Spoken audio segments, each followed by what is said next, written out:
Amruthaveni lice kit presents daily news പ്രഭാത വാർത്തകൾ powered by Pulimoottil silks KSFE in association with Joy Alukkas. ഇത്തവണ first അടിക്കില്ലേ നമ്മള്?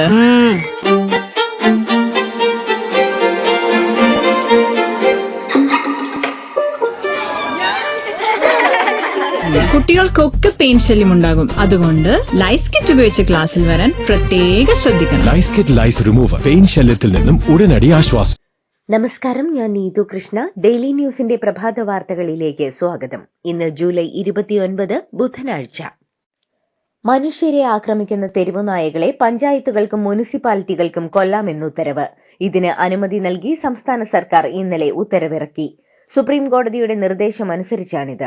നായകളെ എങ്ങനെ എപ്പോൾ കൊല്ലാമെന്നതിന് വിശദമായ മാർഗനിർദ്ദേശം ഉടൻ പുറത്തിറക്കും. കൺസ്യൂമർ കേരളത്തെ മാനുഫാക്ചറിംഗ് കേരളമാക്കി മാറ്റുമെന്ന് മുഖ്യമന്ത്രി VD സതീശൻ. KSSIA MSME പുരസ്കാരദാന ചടങ്ങിൽ സംസാരിക്കുകയായിരുന്നു മുഖ്യമന്ത്രി. കേരളം കടുത്ത സാമ്പത്തിക പ്രതിസന്ധിയിലൂടെയാണ് കടന്നുപോകുന്നതെന്നും എന്നാൽ നികുതി വർദ്ധിപ്പിച്ച് പ്രതിസന്ധി ഇല്ലാതാക്കുകയല്ല സർക്കാർ നയമെന്നും ഖജനാവിന്റെ ചോർച്ച അടയ്ക്കാനുള്ള കാർക്കശ്യം നിറഞ്ഞ തീരുമാനമാണ് സർക്കാർ എടുത്തിരിക്കുന്നതെന്നും മുഖ്യമന്ത്രി പറഞ്ഞു. പദ്ധതികൾ സമയബന്ധിതമായി തീർക്കാനുള്ള ചട്ടക്കൂടുകൾ ഉണ്ടാകുമെന്നും കേരളത്തെ മുഴുവൻ തുറമുഖ നഗരമാക്കി മാറ്റുക എന്നത് സ്വപ്ന പദ്ധതിയാണെന്നും മുഖ്യമന്ത്രി കൂട്ടിച്ചേർത്തു. വിദ്യാർത്ഥികളെ വേട്ടയാടുന്നത് സർക്കാർ അടിയന്തരമായി അവസാനിപ്പിച്ചില്ലെങ്കിൽ വീണ്ടും ശക്തമായ പ്രതിഷേധങ്ങളുമായി രംഗത്തെത്തുമെന്ന് CJP നേതാവ് അഭിജിത്ത് ദീപ്കെ. നിലവിൽ കേസുകളിലും FIRകളിലും അന്വേഷണം തുടരാമെന്ന സുപ്രീം കോടതി ഉത്തരവ് അംഗീകരിക്കാനാകില്ലെന്നും അഭിജിത്ത് ദീപ്കെ വ്യക്തമാക്കി. വിദ്യാർത്ഥികൾക്കെതിരെയുള്ള എല്ലാ കേസുകളും പിൻവലിക്കാമെന്ന് സർക്കാർ നൽകിയ ഉറപ്പ് പാലിക്കാനുള്ള സമയപരിധി അവസാനിക്കുകയാണെന്നും നൽകിയ വാക്ക് സർക്കാർ നിർബന്ധമായും പാലിക്കണമെന്നും CJP മുന്നറിയിപ്പ് നൽകി. തിരുവനന്തപുരത്തെ രണ്ടാമത്തെ മെഡിക്കൽ കോളേജിൽ അടുത്ത അധ്യയന വർഷം മുതൽ പ്രവേശനം അനുവദിക്കാൻ തീരുമാനം. 100 സീറ്റുകളിൽ പ്രവേശനമുണ്ടാകും. കേന്ദ്ര ആരോഗ്യമന്ത്രി JP നദ്ദയും ആരോഗ്യമന്ത്രി K മുരളീധരനും ദില്ലിയിൽ നടത്തിയ കൂടിക്കാഴ്ചയിലാണ് തീരുമാനം ആയത്. ശബരിമല സ്വർണ്ണക്കൊള്ള കേസിൽ താൻ നിരപരാധിയെന്ന് ആവർത്തിച്ച് ദേവസ്വം ബോർഡ് മുൻ പ്രസിഡന്റ് PS പ്രശാന്ത്. നിരപരാധികൾ ശിക്ഷിക്കപ്പെടാൻ പാടില്ലെന്നും കേസ് രാഷ്ട്രീയ പ്രേരിതമെന്നും PS പ്രശാന്ത് പറഞ്ഞു. കേസിൽ റിമാൻഡിലുള്ള PS പ്രശാന്തിനെയും ബോർഡ് അംഗം A അജികുമാറിനെയും SIT കസ്റ്റഡിയിൽ വാങ്ങി. ഓണാഘോഷങ്ങളുടെ പശ്ചാത്തലത്തിൽ മയക്കുമരുന്ന്, അനധികൃത മദ്യവ്യാപാരം എന്നിവ തടയാൻ എക്സൈസ് വകുപ്പ് ഓണം സ്പെഷ്യൽ എൻഫോഴ്സ്മെന്റ് ഡ്രൈവ് ശക്തമാക്കുന്നു. സേനയെ ആധുനികവൽക്കരിക്കുന്നതിന്റെ ഭാഗമായി പുതിയ നാർക്കോട്ടിക് ഡിറ്റക്ഷൻ കിറ്റുകൾ, വാഹനങ്ങൾ എന്നിവ നൽകാനും വിമുക്തി പദ്ധതി വ്യാപിപ്പിക്കാനും തീരുമാനമായി. നീറ്റ് പരീക്ഷാ ക്രമക്കേടിനെതിരെ കേരളത്തിൽ പ്രതിഷേധിച്ചവർക്കെതിരായ കേസുകൾ പിൻവലിക്കാൻ നീക്കം. പ്രതിപക്ഷ നേതാവ് പിണറായി വിജയൻ മുഖ്യമന്ത്രിക്ക് നൽകിയ കത്തിന്റെ അടിസ്ഥാനത്തിൽ തുടർ നടപടികൾ സ്വീകരിക്കാൻ ആഭ്യന്തര വകുപ്പിന് നിർദ്ദേശം നൽകി. രാജ്യത്തെ വിദ്യാർത്ഥികളുടെ ആത്മഹത്യാ കണക്ക് ഒരു അടിയന്തരാവസ്ഥയെ സൂചിപ്പിക്കുന്നുവെന്ന് KC വേണുഗോപാൽ MP. ഈ നിയമനിർമ്മാണത്തിലേക്ക് എത്താൻ എത്ര വിദ്യാർത്ഥികളുടെ ചോര വീണു എന്നും അദ്ദേഹം ചോദിച്ചു. കുറ്റബോധം കൊണ്ടാണ് മോദിയും അമിത്ഷായും ചർച്ചയ്ക്കെത്താത്തതെന്നും കേന്ദ്രം വിദ്യാഭ്യാസ സമ്പ്രദായത്തെ തകർത്തുവെന്നും അദ്ദേഹം ആരോപിച്ചു. SFI നേതാവ് ഐഷി ഘോഷിനെ അറസ്റ്റ് ചെയ്യാൻ ഡൽഹി പോലീസ് CPM കേന്ദ്ര കമ്മിറ്റി ഓഫീസിൽ അതിക്രമിച്ചു കയറാൻ ശ്രമിച്ചു. ഈ നടപടിയെ ജനാധിപത്യ ധ്വംസനമെന്ന് വിശേഷിപ്പിച്ച പിണറായി വിജയൻ കേന്ദ്ര സർക്കാരിന്റെ രാഷ്ട്രീയ താൽപര്യങ്ങളാണ് ഇതിന് പിന്നിലെന്ന് ആരോപിച്ചു. ഭരണകൂട വേട്ടയാടലുകൾക്കെതിരെ ശക്തമായ പ്രതിഷേധത്തിന് അദ്ദേഹം ആഹ്വാനം ചെയ്തു. ജന്തർ മന്ദറിലെ വിദ്യാർത്ഥി പ്രക്ഷോഭത്തിൽ പങ്കെടുത്തതിന് RSS മുഖപത്രമായ ഓർഗനൈസർ തയ്യാറാക്കിയ ഹിറ്റ് ലിസ്റ്റിൽ തന്റെ പേരുമുണ്ടെന്ന് CPM MP ജോൺ ബ്രിട്ടാസ്. ഇതിനെ ഒരു അംഗീകാരവും ബഹുമതിയുമായി കാണുന്നുവെന്നും ഇത്തരം ഭീഷണികൾ കൊണ്ട് സമരരംഗത്ത് നിന്ന് പിന്മാറില്ലെന്നും അദ്ദേഹം വ്യക്തമാക്കി. രക്ഷാപ്രവർത്തന അട്ടിമറി കേസിൽ സസ്പെൻഷനിലായ ADGP MR അജിത് കുമാറിന് വീണ്ടും തിരിച്ചടി. സസ്പെൻഷന് സ്റ്റേ ഇല്ല. ഇടക്കാല ആവശ്യം സെൻട്രൽ അഡ്മിനിസ്ട്രേറ്റീവ് ട്രിബ്യൂണൽ തള്ളി. സർക്കാരിന്റെ വാദം പരിഗണിച്ചാണ് ഇടക്കാല ഉത്തരവ്.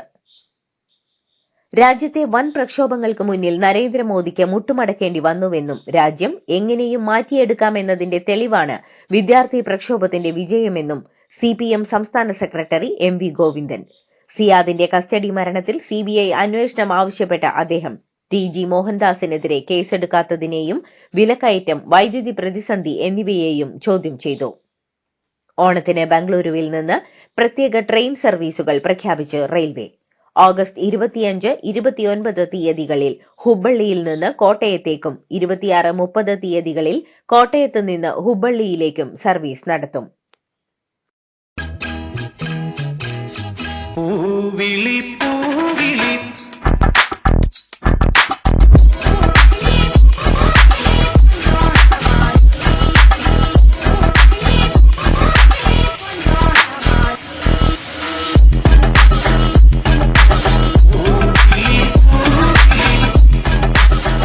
ഈ ഓണം കളറാവട്ടെ പുളിമുറ്റൽ സിൽക്സ്. അഖിൽ മാരാർ പാർട്ടി വിട്ടതിന് പിന്നാലെ വിശദീകരണവുമായി 2020. അഖിൽ മാരാറുടെ പ്രസ്താവന വസ്തുതാവിരുദ്ധമാണ്. തൃക്കാക്കരയിൽ മത്സരിക്കാൻ താൽപര്യമില്ലായിരുന്നുവെങ്കിൽ മത്സരിക്കേണ്ടായിരുന്നുവെന്നും പണവും അധികാരവും സ്ഥാനമാനങ്ങളും ലക്ഷ്യമിട്ട് വരുന്നവർക്ക് പറ്റിയ പ്രസ്ഥാനമല്ല 2020 എന്നും വിശദീകരണത്തിൽ പറയുന്നു. മാസപ്പടി കേസുമായി ബന്ധപ്പെട്ട് പിണറായി വിജയന്റെ മകൾ വീണ വിജയന്റെ വീട്ടിൽ റെയ്ഡിനെത്തിയ എൻഫോഴ്സ്മെന്റ് ഡയറക്ടറേറ്റ് ഉദ്യോഗസ്ഥരെ ആക്രമിച്ച കേസിലെ 1-ാം പ്രതി നിതിൻ രാജിന് ജാമ്യമില്ല. നിതിൻ രാജിന്റെ ജാമ്യാപേക്ഷ തിരുവനന്തപുരം പ്രിൻസിപ്പൽ സെഷൻസ് കോടതിയാണ് തള്ളിയത്. തദ്ദേശ സ്ഥാപനങ്ങൾക്കുള്ള ജനറൽ പർപ്പസ് ഫണ്ടിന്റെ ഒരു ഗഡു കൂടി അനുവദിച്ചു. ജൂണിലേക്കുള്ള 265.55 കോടി രൂപയാണ് അനുവദിച്ചത്. ഇത് 3-ാം ഗഡുവാണ് അനുവദിച്ചിരിക്കുന്നത്. 21-നാണ് 2-ാം ഗഡു അനുവദിച്ച് ഉത്തരവിറക്കിയത്. ചോദ്യം ചെയ്യാൻ പോലീസ് കസ്റ്റഡിയിലെടുത്ത സ്വകാര്യ ബസ് ഡ്രൈവർ ചികിത്സയിലിരിക്കെ മരിച്ചത് പോലീസിന്റെ ക്രൂരമായ മർദ്ദനം കാരണമാണെന്ന പരാതി കൊല്ലം ജില്ലാ റൂറൽ പോലീസ് മേധാവി അന്വേഷിച്ച് 7 ദിവസത്തിനകം റിപ്പോർട്ട് സമർപ്പിക്കണമെന്ന് മനുഷ്യാവകാശ കമ്മീഷൻ. സംഭവത്തിൽ മനുഷ്യാവകാശ കമ്മീഷൻ റിപ്പോർട്ട് തേടിയിട്ടുണ്ട്. ക്രൈംബ്രാഞ്ച് അന്വേഷണവും പ്രഖ്യാപിച്ചിട്ടുണ്ട്. വാഗമണ്ണിനടുത്ത് തീക്കോയ് കേന്ദ്രീകരിച്ച് കുട്ടികളെ വിൽക്കുന്ന മാഫിയ സംഘം പ്രവർത്തിക്കുന്നു എന്ന് അസം സ്വദേശിയായ 22-കാരിയുടെ പരാതി. പരാതിയുടെ അടിസ്ഥാനത്തിൽ 2 പേരെ ഈരാറ്റുപേട്ട പോലീസ് അറസ്റ്റ് ചെയ്തു. കോഴിക്കോട് പേരാമ്പ്ര BRCയിലെ അധ്യാപകരുടെ നേതൃത്വത്തിലുള്ള ലഹരി കച്ചവടത്തിലെ ഒരു കണ്ണി കൂടി പോലീസ് പിടിയിൽ. ചെങ്ങരോത്ത് ഓട്ടിസം സെന്ററിലെ സ്പെഷ്യലിസ്റ്റ് അധ്യാപികയായ പേരാമ്പ്ര ആവള കൂട്ടോത്ത് വലിയ പറമ്പിൽ നീഷ്മയാണ് അറസ്റ്റിലായത്. ഇതോടെ കേസിൽ അറസ്റ്റിലായ അധ്യാപികമാരുടെ എണ്ണം 3ആയി. പേരാമ്പ്ര BRCയിലെ താൽക്കാലിക അധ്യാപികമാരായ 3 ലഹരി ഉപയോഗിച്ചിരുന്നുവെന്നും പോലീസ് കണ്ടെത്തി. സ്ത്രീകൾക്ക് പ്രതിമാസം 2500 രൂപയുടെ സാമ്പത്തിക സഹായം നൽകുന്ന ഡൽഹി ലക്ഷ്മി യോജന പദ്ധതിക്ക് ഡൽഹി സർക്കാർ അംഗീകാരം നൽകി. മുഖ്യമന്ത്രി രേഖാ ഗുപ്തയുടെ അധ്യക്ഷതയിൽ ചൊവ്വാഴ്ച ചേർന്ന മന്ത്രിസഭാ യോഗത്തിലാണ് പദ്ധതിക്ക് അംഗീകാരം നൽകിയത്. ഉത്തർപ്രദേശ് മുൻ മന്ത്രിയും BJP OBC മോർച്ചയുടെ UP സംസ്ഥാന സെക്രട്ടറിയുമായ നാനക് റാം ഭുർജി കെട്ടിടത്തിൽ നിന്നും വീണു മരിച്ചു. ലക്നൌവിലെ ഹസ്രത്ഗഞ്ചിലെ UP MLA-മാർക്ക് താമസിക്കാൻ നിർമ്മിച്ച കെട്ടിട സമുച്ചയത്തിന്റെ 7-ാം നിലയിൽ നിന്നും നാനക് റാം വീണതാണ്. എയർപോർട്ട് അതോറിറ്റി ഓഫ് ഇന്ത്യയുടെ പുതിയ ഉപഭോക്തൃ സംതൃപ്തി സൂചികയിൽ ഖജുരാഹോ വിമാനത്താവളം ഇന്ത്യയിൽ 1-ാം സ്ഥാനം സ്വന്തമാക്കി. ജൂലൈ 1 മുതൽ ഇവിടെ നിന്നുള്ള എല്ലാ കൊമേഴ്ഷ്യൽ വിമാന സർവീസുകളും താൽക്കാലികമായി നിർത്തിവച്ചിരിക്കുകയായിരുന്നു. കേന്ദ്രമന്ത്രി നിതിൻ ഗഡ്കരി 11 കോടി രൂപയുടെ അപകീർത്തി കേസ് ഫയൽ ചെയ്തു. ഈ നയരൂപീകരണത്തിൽ തനിക്ക് പങ്കില്ലെന്നും വ്യാജ ഉള്ളടക്കങ്ങൾ പ്രതിച്ഛായയ്ക്ക് ഹാനിയുണ്ടാക്കിയെന്നും ചൂണ്ടിക്കാട്ടിയാണ് ഗൂഗിൾ, മെറ്റ എന്നിവർക്കെതിരെ കേസ് നൽകിയിരിക്കുന്നത്. ബോംബെ ഹൈക്കോടതി കേസ് ഓഗസ്റ്റ് 5-ന് പരിഗണിക്കും.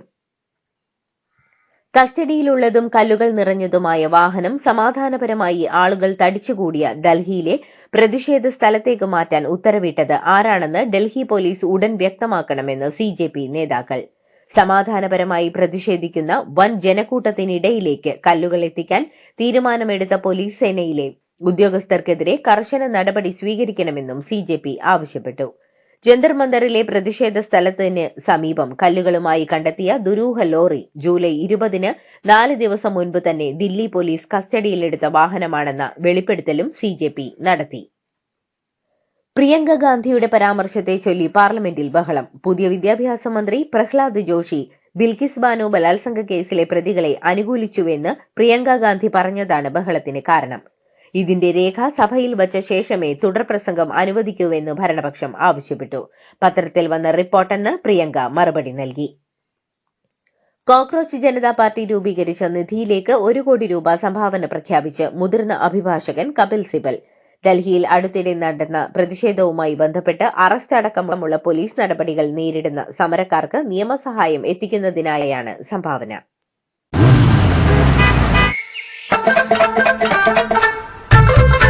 എല്ലാവർക്കും വന്നു ഡാൻഡ്രഫ്, എന്തു ചെയ്യും ചേട്ടാ? പേടിക്കണ്ട, ഇവിടുണ്ടല്ലോ ഡാൻഡ്രോഫിറ്റിൻ ഓയിൽ. ഉടനടി മാറും താരൻ, ഉപയോഗിക്കൂ വേഗം. Amritveni Dandroquet, the ultimate dandruff solution. BJP എംപിയും നടിയുമായ കങ്കണ റണാവത്തിന് മറുപടിയുമായി കോക്രോച്ച് ജനതാ പാർട്ടി. കങ്കണയെ BJPക്കാർ പോലും കാര്യമാക്കുന്നില്ലെന്നും പുതിയ തലമുറ കങ്കണയെ കേൾക്കുന്നില്ലെന്നുമായിരുന്നു മറുപടി. എംപിയുടെ ജോലികൾ പോലും ചെയ്യാൻ കഴിയാത്തവരാണ് CJPയെ വിമർശിക്കുന്നത്. കങ്കണയ്ക്ക് കുറച്ചൊക്കെ രാഷ്ട്രീയ മര്യാദയാകാമെന്നും CJP വക്താവ് സൗരവ് ദാസ് വിമർശിച്ചു. ഡൽഹി ജന്തർ മന്ദറിലെ CJP പ്രക്ഷോഭത്തിൽ പങ്കെടുത്തതിന് ജോലിയിൽ നിന്ന് പിരിച്ചുവിട്ടതായി കോളേജ് അധ്യാപകന്റെ പരാതി. ഉത്തർപ്രദേശിലെ ബരൈലി ഗാന്ന ഉൾപ്പടക് PG കോളേജിലെ കൊമേഴ്സ് വിഭാഗം അസിസ്റ്റന്റ് പ്രൊഫസറായ ഡോക്ടർ മോഹിത് ഭരദ്വാജാണ് ജോലിയിൽ നിന്ന് പിരിച്ചുവിട്ടെന്ന പരാതിയുമായി രംഗത്തെത്തിയിരിക്കുന്നത്. ജന്തർ മന്ദറിലെ സമരക്കാർക്ക് നേരെയുള്ള നടപടിയിൽ ദില്ലി പോലീസിനെതിരെ ഇടത് വിദ്യാർത്ഥി സംഘടനയായ ഐസ. TG മോഹൻദാസിന്റെ പരാമർശം കേട്ടാണോ പോലീസ് സ്ത്രീകൾക്ക് എതിരെ അതിക്രമം നടത്തിയതെന്ന് തോന്നുന്നുവെന്ന് ഐസ അധ്യക്ഷ നേഹ ബോറ പറഞ്ഞു. എല്ലാവരെയും വിട്ടയക്കും വരെ സമരം അവസാനിപ്പിക്കില്ലെന്നും നേഹ ബോറ മുന്നറിയിപ്പ് നൽകി. കോക്രോച്ച് ജനതാ പാർട്ടി തങ്ങളുടെ പ്രവർത്തനം രാജ്യവ്യാപകമാക്കാൻ തീരുമാനിച്ചു. വിദ്യാർത്ഥികൾക്ക് നിയമസഹായം നൽകുന്നതിനായി ഫണ്ട് പ്രഖ്യാപിച്ച പ്രസ്ഥാനം നിലവിൽ ഒരു രാഷ്ട്രീയ പാർട്ടിയായി മാറാൻ ഉദ്ദേശിക്കുന്നില്ലെന്നും വ്യക്തമാക്കി. നീറ്റ് UG പരീക്ഷാ ചോദ്യപേപ്പർ ചോർച്ചക്കേസിൽ 13 പ്രതികൾക്കെതിരെ CBI സാമ്പത്തിക കുറ്റകൃത്യ വിഭാഗം ദില്ലി റൌസ് അവന്യൂ കോടതിയിൽ ആദ്യ കുറ്റപത്രം സമർപ്പിച്ചു. കേസിൽ അറസ്റ്റിലായ 13 പ്രതികളും നിലവിൽ ജുഡീഷ്യൽ കസ്റ്റഡിയിലാണ്. അഴിമതി നിരോധന നിയമം, പൊതുപരീക്ഷാ നിയമം എന്നിവ പ്രകാരം രജിസ്റ്റർ ചെയ്ത കേസ് നാളെ പ്രത്യേക ഫാസ്റ്റ് ട്രാക്ക് കോടതി പരിഗണിക്കും. ഡാർക്ക് വെബിൽ കൂടുതൽ പ്രതിരോധ വിവരങ്ങൾ ചോർത്തിയെന്ന് അവകാശവാദം. DRDO അടക്കം പ്രതിരോധ സ്ഥാപനങ്ങളുമായി ബന്ധപ്പെട്ട് 1.5 TB രേഖകൾ ലഭ്യമെന്നാണ് പരസ്യം. പുറത്തുവന്ന ഡേറ്റ ചോർച്ച റിപ്പോർട്ടുകൾ പരിശോധിക്കുകയാണെന്ന് DRDO വ്യക്തമാക്കി. പാക് അധീന കാശ്മീരിൽ വൻ സംഘർഷം. പ്രതിഷേധക്കാർക്ക് നേരെ പാകിസ്ഥാൻ പോലീസും സുരക്ഷാ സേനയും നടത്തിയ വെടിവയ്പിൽ 24 മണിക്കൂറിനിടെ 20 പേർ കൊല്ലപ്പെട്ടതായും 50-ലേറെ പേർക്ക് പരിക്കേറ്റെന്നും റിപ്പോർട്ട്. പാക് അധീന കാശ്മീരിലെ റവാൽകോട്ട് മേഖലയിലാണ് പാകിസ്ഥാൻ പോലീസിന്റെ ക്രൂരത അരങ്ങേറിയത്. ഹോർമൂസ് കടലിടുക്കിലെ തർക്കം പരിഹരിക്കാൻ ഗൾഫ് രാജ്യങ്ങളെ ഉൾപ്പെടുത്തി സംയുക്ത നിയന്ത്രണ പദ്ധതി ഒമാൻ ഇറാന് മുന്നിൽ വെച്ചു. എന്നാൽ ഇക്കാര്യത്തിൽ ഇറാൻ നിലപാട് വ്യക്തമാക്കിയിട്ടില്ല. അതേസമയം സമാന്തര പാതയെന്ന മറ്റൊരു നിർദ്ദേശം ഇറാൻ തള്ളിയിട്ടുണ്ട്. കനത്ത ആക്രമണത്തിലൂടെയാണ് ഇറാനെ ഇപ്പോഴത്തെ ചർച്ചകളിലേക്ക് എത്തിച്ചതെന്ന അവകാശവാദവുമായി ഡൊണാൾഡ് ട്രംപ്. 13 രാത്രികൾ നീണ്ട ആക്രമണം ഇല്ലായിരുന്നുവെങ്കിൽ ഇറാൻ ഇപ്പോൾ ചർച്ചകൾക്ക് സമ്മതിക്കില്ലായിരുന്നുവെന്നും ട്രംപ് പറഞ്ഞുവെച്ചു. ജപ്പാനിലെ അതിശക്തമായ ഭൂചലനം ക്യൂഷു ദ്വീപിലെ കുമാമോട്ടോ പ്രവിശ്യയിലാണ്. റിക്ടർ സ്കെയിലിൽ 7.1 തീവ്രത രേഖപ്പെടുത്തിയ ഭൂചലനം ഉണ്ടായത്. സമുദ്രോപരിതലത്തിൽ നിന്ന് 10 കിലോമീറ്റർ ആഴത്തിലാണ് പ്രഭവ കേന്ദ്രം. ഭൂചലനത്തെ തുടർന്ന് ജപ്പാനിൽ സുനാമി മുന്നറിയിപ്പും പുറപ്പെടുവിച്ചിട്ടുണ്ട്. റിയാദിലെയും കിഴക്കൻ പ്രവിശ്യയിലെയും എണ്ണ കേന്ദ്രങ്ങൾ ലക്ഷ്യമിട്ട് ഇറാഖിൽ നിന്നെത്തിയ ഡ്രോണുകൾ സൗദി വ്യോമ പ്രതിരോധ സേന തകർത്തു. ഇറാൻ പിന്തുണയുള്ള ഭീകര മിലീഷ്യകളാണ് ആക്രമണത്തിന് പിന്നിലെന്ന് സൗദി ആരോപിച്ചു. ഇത്തരം ആക്രമണങ്ങൾ തടയാൻ ഇറാഖ് സർക്കാർ നടപടിയെടുക്കണമെന്നും സൗദി ആവശ്യപ്പെട്ടു. 2026 കോമൺവെൽത്ത് ഗെയിംസിൽ വനിതകളുടെ ഷോട്ട് പുട്ട് F57 വിഭാഗത്തിൽ 9.81 മീറ്റർ ദൂരം എറിഞ്ഞ് 40-കാരിയായ ഷർമിള ധൻകർ സ്വർണം കരസ്ഥമാക്കി. ഇതോടെ കോമൺവെൽത്ത് ഗെയിംസ് പാരാ അത്ലറ്റിക്സിൽ സ്വർണം നേടുന്ന ആദ്യ ഇന്ത്യൻ താരം എന്ന ചരിത്ര നേട്ടം ഷർമിള സ്വന്തമാക്കി. വനിതകളുടെ 69 കിലോഗ്രാം ഭാരോദ്വഹനത്തിൽ ഇന്ത്യയുടെ ഹർജീന്ദർ കൌറിന് വെള്ളി. ഹർജീന്ദറിന്റെ നേട്ടത്തോടെ ഈ വർഷത്തെ ഗെയിംസിൽ ഭാരോദ്വഹനത്തിൽ മാത്രം ഇന്ത്യയുടെ മെഡൽ എണ്ണം 7 പുരുഷന്മാരുടെ 10,000 മീറ്റർ ഓട്ടത്തിൽ ഇന്ത്യയുടെ ഖുൽവീർ സിംഗ് വെള്ളി മെഡൽ നേടി ഈ ഇനത്തിൽ മെഡൽ നേടുന്ന ആദ്യ ഇന്ത്യൻ താരമായി മാറി. ഫ്രാൻസ് ദേശീയ ഫുട്ബോൾ ടീമിന്റെ മുഖ്യ പരിശീലകനായി ഇതിഹാസ താരം സിനദിൻ സിദാനെ ഫ്രഞ്ച് ഫുട്ബോൾ ഫെഡറേഷൻ നിയമിച്ചു.